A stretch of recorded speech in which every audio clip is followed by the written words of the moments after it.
श्री शिवाय नमस्तुभ्यम। हर हर महादेव। आप सबको पता है कि आज ज्येष्ठ महीने की सबसे बड़ी पूर्णिमा है। आज के दिन आपको ये गंगा जल वाला उपाय जरूर करना है। एक दीपक गंगा जल के साथ आपको अपने घर पर प्रज्वलित करना है। एक बेलपत्री वाला विशेष उपाय चंद्रमा की रोशनी में अगर आपने कर लिया तो पूज्य गुरु जी कहते हैं कि इस उपाय को करने से आपके घर में कभी भी रोग प्रवेश नहीं करेंगे। अगर आपके घर में भी कोई भी व्यक्ति रोगी है तो आपको ये उपाय जरूर करना चाहिए। अगर आप चाहते हैं कि इस वर्ष आपके घर में किसी भी प्रकार की समस्या ना आए, सारी मनोकामनाएं पूर्ण हो, आपके बच्चे आपका कहना माने, सही रास्ते पर चले, तो आपको आज का ये दीपक अपने घर पर जरूर प्रज्वलित करना है। तो आइए जानते हैं इस दीपक को आपको कहाँ प्रज्वलित करना है, क्या डालना है, कौन सी बाती लगानी है। और इस दीपक में आपको रुई की 4 बाती लगानी है। चारों बाती आपको लंबी लगानी है और इस दीपक में सिर्फ आपको घी डालना है और घी आपको गाय माता का डालना है। इसी के साथ थोड़ा सा आपको लेना है गंगा जल और साथ ही साथ आपको एक बेलपत्री लेनी है। महादेव की शिवलिंग पर चढ़ी हुई बेलपत्री होनी चाहिए। अगर नहीं भी है तो कोई बात नहीं, लेकिन कोशिश करें कि आप एक बेलपत्री अवश्य लेकर आएं। और अगर आपने खीर बनाई है तो वो खीर भी आपको लेनी है। ये सारी चीजें लेकर के आपको चले जाना है अपने घर की छत पर या फिर जहां भी आपके घर में चंद्र देवता की रोशनी पड़ती है, चंद्रमा की रोशनी में आपको जाना है।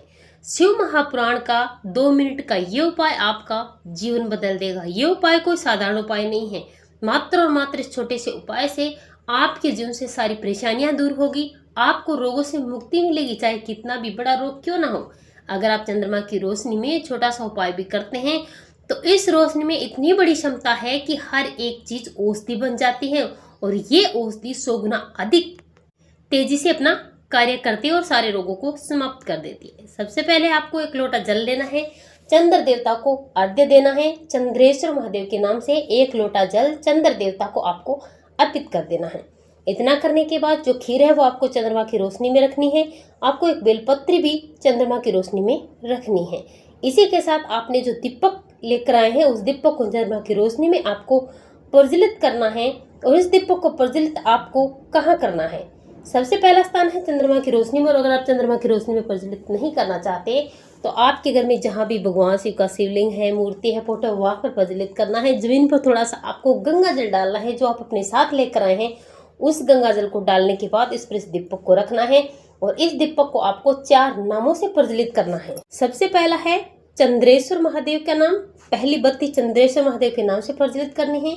दूसरी बत्ती आपको चंद्रमौली महादेव के नाम से प्रज्वलित करनी है और तीसरी बत्ती आपको बालचंद्रेश्वर महादेव के नाम से करनी है और चौथी बत्ती आपको कुंदकेश्वर महादेव के नाम से प्रज्वलित करनी है। इस प्रकार से इन 4 नाम से चारों बातें प्रज्वलित करके हाथ जोड़ के आपको महादेव से प्रार्थना करनी है कि मेरे घर में हमेशा सुख समृद्धि बनी रहे, मेरी सारी मनोकामना पूरी हो। इस प्रकार से अपनी जो भी मनोकामना है, जो भी प्रार्थना है उसे करना है। और करने के बाद आपने जो भी खीर रखी है, आपने जो बेलपत्री रखी है, उस खीर का सेवन आपको घर के सभी सदस्यों को करना है। और जो बेलपत्री आपने रखी है उस बेलपत्री का सेवन अपने घर के उस सदस्य को दे दीजिए, करवा दीजिए जो व्यक्ति गंभीर रूप से बीमार है या फिर आपके बच्चे आपका कहना नहीं मानते।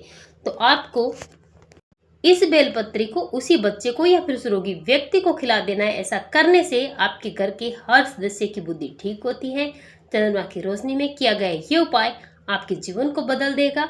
घर से हमेशा के लिए रोग समाप्त हो जाएंगे और चंद्र देवता की कृपा से आपके घर का हर सदस्य सही रास्ते पर चलेगा, कामयाब भी होगा और आपकी मनोकामना भी पूरी जरूर होगी। श्री शिवाय नमस्तुभ्यम। हर हर महादेव।